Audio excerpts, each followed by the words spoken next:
دا داسې چل و یو سړی صهیب الرومي نومېده یو صحابي و په مکې مکرمې کې اوسېده ډېر سپین ږیری و اراده یې وکړله چې د مکې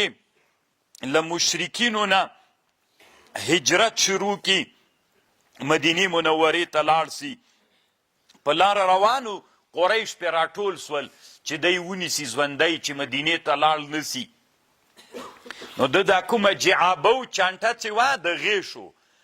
طالبانو د غیشې چانټه چې ده کنانه و جعابه هغه شاته اچول کېږي لکه د راکټ غوندې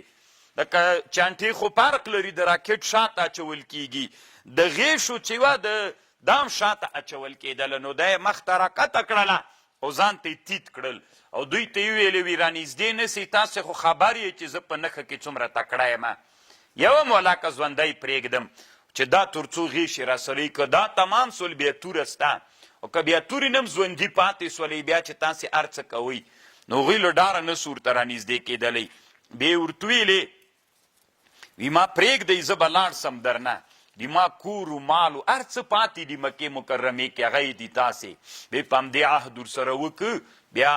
دی مدینې منورې ته لاړه هلته چې رسول الله صلی الله علیه وسلم ته ورغی